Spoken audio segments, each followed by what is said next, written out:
My name is Dee, and my pronouns are she, her. My position is a youth family navigator with East Africa. I am in this place because I want to be, because I care about what I do, and I enjoy my day to day with supporting young people.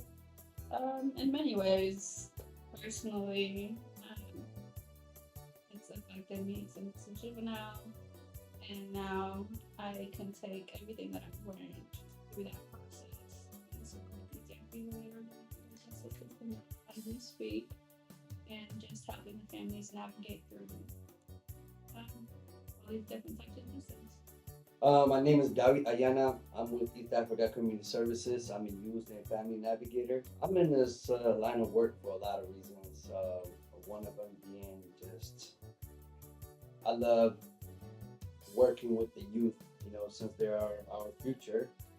And I also want to do stuff for the young ones, for next generation that I wish that it was done for me, when I was younger and when I was in that space. Some of the things that I lack.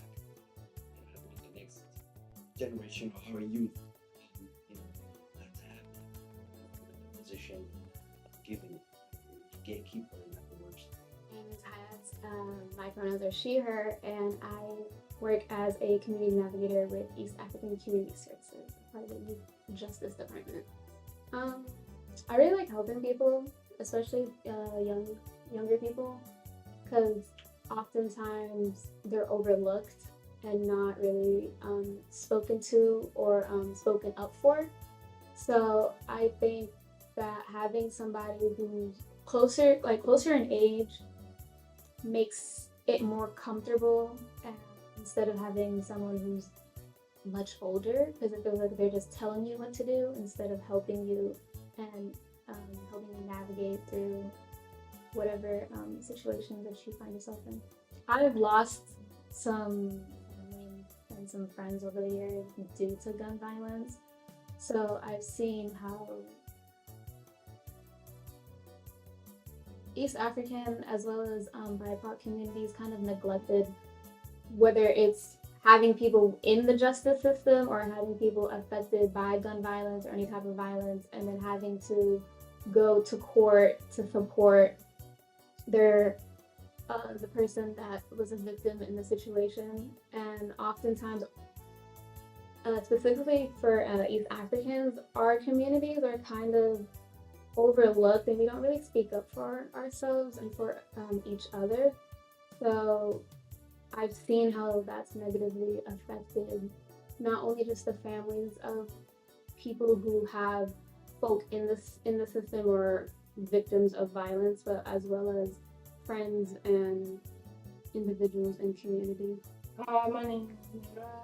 I am a pronouns are she, her, and I'm a community navigator with East African Community Services. I've seen firsthand the consequences of what happens when someone, a kid, falls down to the cracks and they get in trouble, or just in general anything. And when someone falls under the cracks, it's harder for them to be able to pull themselves back up by themselves. So being able to be a part of that effort and helping a young person be able to get the resources they need to pull themselves back up and get back on the right path is important. Crazy because I was just talking about this with one of the young people, and it's just how resources are not advertised at all. You know what I mean? It's who you know, what you know, or if you happen to get in trouble and someone comes to your front door and is offering you support, right? Yeah. And so I think with maybe like putting this out there or potentially just getting people to come through and see that there is help. And for the young people, they're like, I mean, I'm 15, I can't get a job, I can't do anything, and you expect me to keep going through life. And it's like, we do have internships that pay, that we do have programs that support 13 to 15-year-olds. We have so many things out here that is not being, we are supposed to be community based, right? community doesn't know about these. The city does.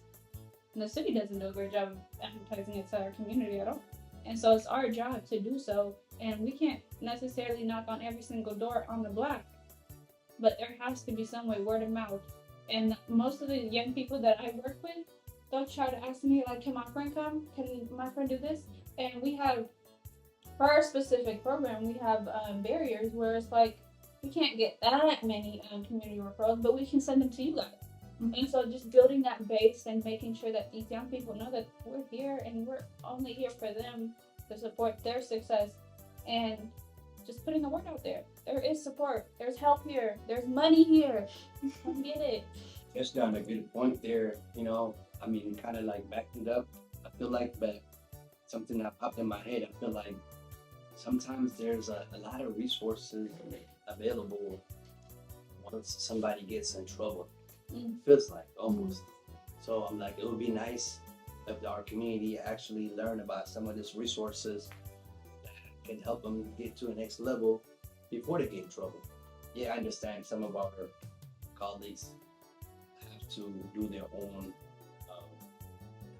recruitment and stuff, so that it's tough when you don't have the space to go to, or when you're not welcome in some other communities. Like, they think you're recruiting for something else, not necessarily there to support. So how do we make that, like, welcoming from the community aspect, and then how can we make it easier for us to go reach out,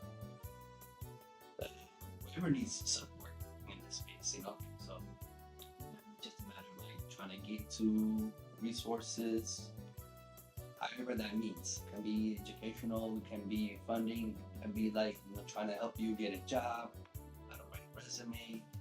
I mean, sometimes, little stuff like, I've used, like, don't even have their own signature, don't know how to do proper handshake, or stuff like that. From a man point of view, that's some of the stuff that we go through. Like, do you know how to tie a tie? Like simple stuff, how to hold a conversation. I feel all this is something that has been neglected, or they don't experience it elsewhere, or someone who's watching over them by being too busy or not in their life. Teach them just little basic stuff, but it has significant, impact on their life outside.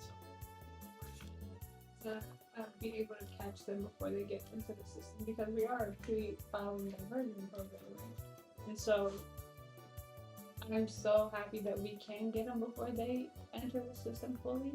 But I think my take is, why do they have to even end up in trouble?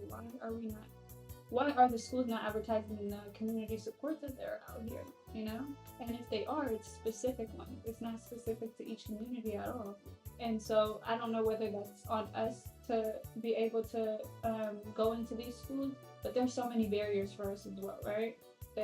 We have to go through so many hoops just to be able to go to a school and just let them know, like, we have these resources for these young people that are here. They don't have to be going through anything to be able to, like, come in and get any type of support. Like, maybe they just need someone to talk to, and that should be okay. And the fact that our doors are open, you know what I mean? We have work zones. You can just call somebody and just be like, hey, you shouldn't have to go above and beyond by calling that 800 the suicide line, or all these other things, when maybe all you just need is somebody in your community that understands what you went through or what you're going through. And we need to do better as a community, as a system, especially the school system. Yeah, we need to do better in making us feel comfortable to come to one another. Because I think, yeah, you might want to add on, I guess. Right? Because a lot of times that's the hardest part to go to, is your close friends and then your families. Like, the stuff like that, because that trust has not been built on a very solid foundation. It's hard to go to this folks, because they know so much about you, and this is what you look at. What you've given, the information, it's not received well, and it's going to be devastating. What do you do? They know what they know when they're not supporting you, it's just that they some people that use it against you. But also knowing what type of support you need and what type of support you want, right? We as a community member, as a mentor, as somebody that's has all these resources to give out, we should be able to go to these young folks and let them know exactly what is available for them, right? And then what that connects to. Okay, you want somebody that's discreet, but you still want to talk about what you're going through.